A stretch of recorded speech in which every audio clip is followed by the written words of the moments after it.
Eh bien, nous allons vous montrer rapidement comment établir un tableau facilement sur un dossier Tipeesoft.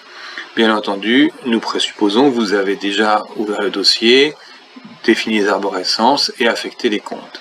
Vous n'avez plus qu'à choisir d'éditer un tableau global et à ce niveau tableau global de choisir le dossier que vous voulez montrer, l'exercice sur lequel vous voulez afficher les éléments, l'arborescence que vous voulez afficher et, si vous avez un budget, et vous verrez que ça a vraiment du sens, le scénario de budget que vous voulez utiliser. Une fois que vous avez fait ça, le tableau va apparaître sous le format qu'il a mémorisé lors de sa dernière présentation.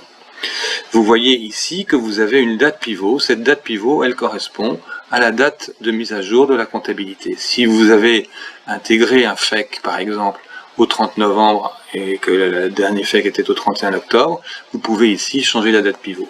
Ce qui est important, c'est de comprendre ça parce que vous avez une autre possibilité ici de dire avant pivot, je veux les écritures réelles et après pivot, je prends les écritures de budget. Si par exemple ici, je clique rien après la date pivot, vous allez voir que effectivement je n'ai plus rien qui apparaît ici.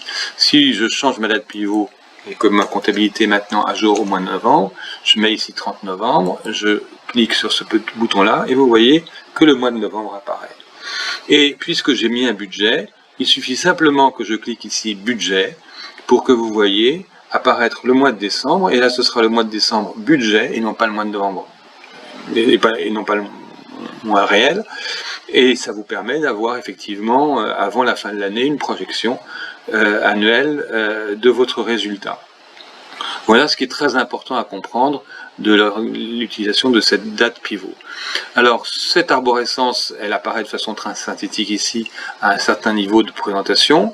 Vous pouvez changer ce niveau en le rendant encore plus synthétique ou moins synthétique. Là, il nous a semblé bien de l'afficher au niveau 2, sachant que vous pouvez à tout moment détailler une des lignes. Par exemple, si je veux détailler ma ligne chiffre d'affaires, je la détaille.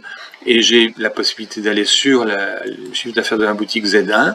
Et sur la boutique Z1, les activités qui apparaissent. Et ici, par exemple, fruits et légumes, charcuterie, fromage, épicerie. Je veux avoir mon détail du chiffre d'affaires épicerie. J'ai les comptes comptables qui constituent le chiffre d'affaires épicerie, recette caisse Z1 et RZ, et les comptes d'épicerie, tout ça à 5,5. Si je veux avoir les détails des écritures, je clique sur la ligne de compte et j'ai toutes les écritures qui apparaissent. En noir, celles qui figurent sur cet état-là, en grisé, celles qui figureraient éventuellement sur d'autres, et notamment les écritures budgétaires.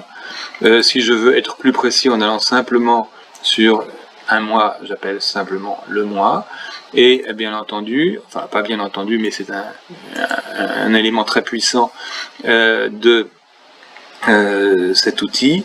Si je veux par exemple voir avec quel fournisseur je travaille sur mes achats, ici je peux distinguer effectivement les factures d'un fournisseur particulier et les relever de cette manière-là.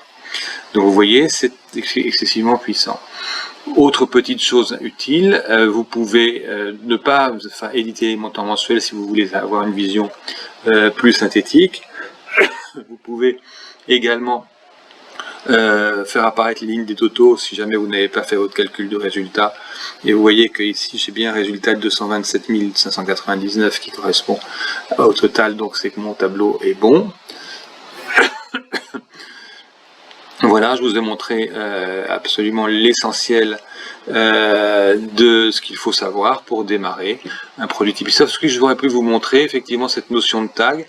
J'ai mis un certain nombre de tags sur mes comptes et je peux ici choisir de faire apparaître uniquement les comptes que j'ai tagués charcuterie et fromage. Et vous voyez qu'il n'apparaissent plus que certaines lignes sur lesquelles les valeurs sont différentes.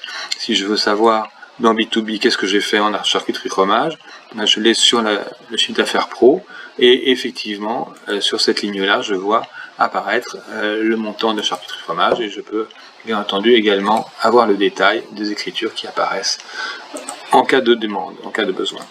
Voilà, très rapidement montré comment exploiter le tableau global dans Tipeesoft. Je vous remercie de votre attention.